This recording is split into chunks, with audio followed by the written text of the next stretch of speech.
Bismillahirrahmanirrahim. Bismillahirrahmanirrahim. Alhamdulillahilladzi farada alaina as-siyam. Asyhadu an la ilaha illallah, asyhadu anna Muhammadan abduhu wa rasuluh. Allahumma shalli ala sayyidina Muhammad wa ala alihi wa ashabihi ajma'in. Amma ba'du.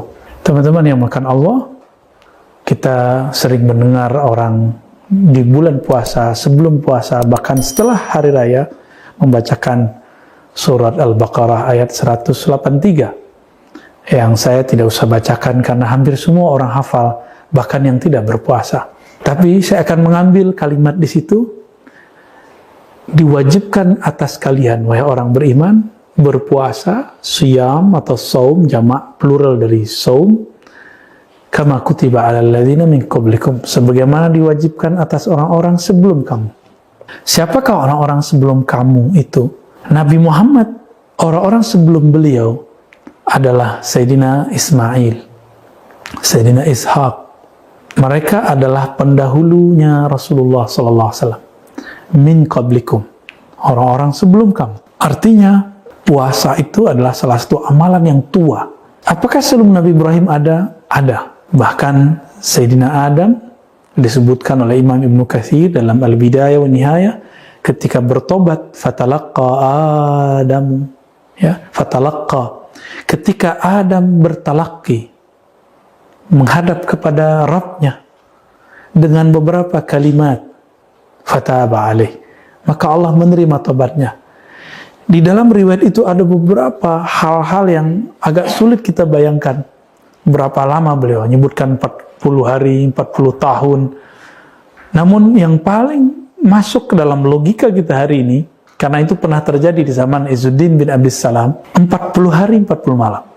Bahkan dalam Bible sendiri, orang-orang Israeliat sangat faham ini. Nabi Musa di dalam Gua Tursina itu tidak makan, tidak minum arba'ina yauman, 40 hari. Kenapa digenapkan dari 30 jadi 40? Karena beliau mencuci mulutnya karena merasa bau disebabkan oleh berpuasa. Dan itu riwayatnya sahih. Teman-teman yang makan Allah, maka yang pertama berpuasa di muka bumi ini adalah Sayyidina Adam. Beliaulah khalifatullah fil ard, khalifah Allah pertama di bumi, yang kemudian dia berpuasa sebagai bentuk pertobatan. Jadi puasa itu adalah bentuk cara kembali kepada Allah dengan cara memutuskan hubungan diri dari selain Allah. Itulah yang disebut salah satu tobatnya badan.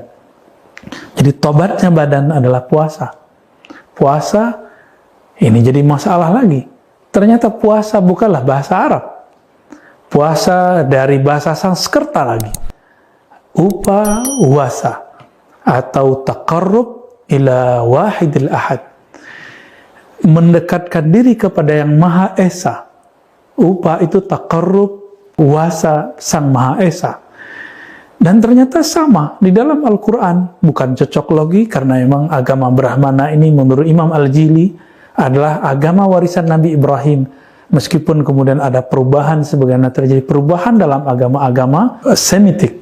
Apa itu? La'allakum tattaqun. Puasa itu agar kamu menjadi orang yang dekat kepada Allah dengan takwa. Berarti maknanya sama.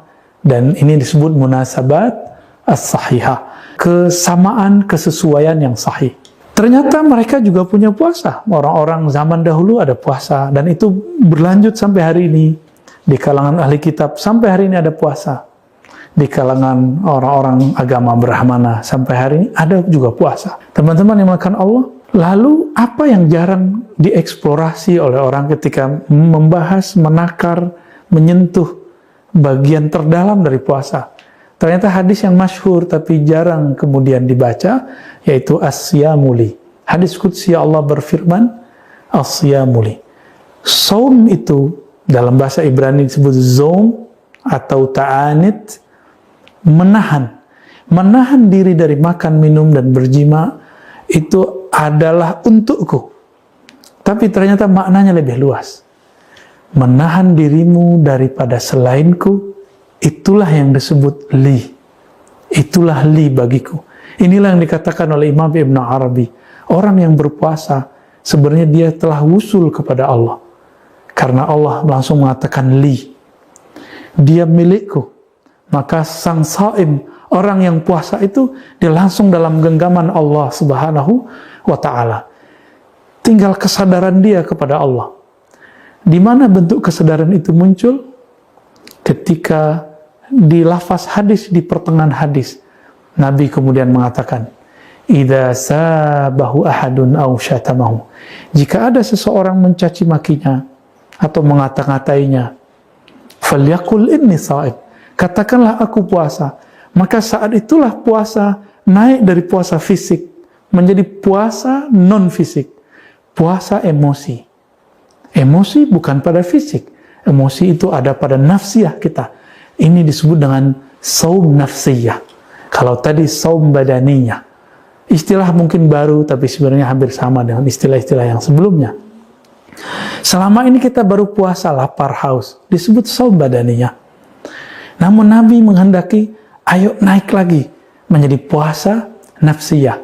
Puasa menahan gejolak diri. Jika ada di sosmed kita orang berkomentar kasar, kita tidak usah layani. Bahkan kalau perlu kita tinggalkan. Jika terganggu, blokir saja. Supaya tidak mengganggu layar-layar indah yang kita lihat setiap hari itu. Teman-teman yang dimuliakan Allah. Namun kemudian kita kembali ke hadis yang tadi. Nabi mengatakan, orang yang berpuasa itu bau mulutnya lebih harum di sisi Allah, bukan di sisi makhluk. Daripada apa? Daripada rihil misik, daripada kesturi. Apakah ini bau harum yang fisik? Tentu tidak. Nabi SAW lagi berbicara keharuman rohani. Keharuman yang dulu Sayyidina Musa pernah terlewatkan. Jadi beliau ketika 30 hari tercium olehnya bau mulutnya. Lalu beliau bersiwak. Apa kata Allah? Lewat malaikat, engkau sempurnakan 10 hari lagi. Itu sebabnya Nabiullah Musa mengenapkan menjadi 40 hari. Karena beliau terganggu oleh bau mulutnya. Padahal Allah suka dengan bau mulut itu. Sahabat-sahabat dimakan Allah, maka 3 poin di hadis ini. Pertama, Allah mengatakan, puasamu itu, puasa apa? Inilah puasa yang boleh kita sebut puasa qalbu, puasa ruh. Puasa qalbu dan ruh yang membuang selain Allah dari dirinya, dari dalam qalbunya. Inilah yang kemudian membuat Allah mengatakan, kamu milikku. Dan yang kedua, puasa nafsiyah. Puasa orang-orang yang menjaga dirinya dari gejolak hawa nafsunya. Dan yang ketiga, rahasia puasa itu membuat bau mulutnya harum. Karena orang-orang yang berpuasa, dia tidak mengatakan kata-kata yang kasar. Dia tidak menggosipkan orang lain. Dia tidak merendahkan orang lain. Inilah keharuman hakiki dari orang-orang yang saim. Mari capai puasa seperti ini, puasa yang Allah mau, puasa yang Nabi terapkan. Nabi khuluqul Quran. Itulah hakikat puasa Nabi sallallahu alaihi wasallam. Semoga kita sampai kepada taraf itu. Sallallahu ala Muhammad. Assalamualaikum warahmatullahi wabarakatuh.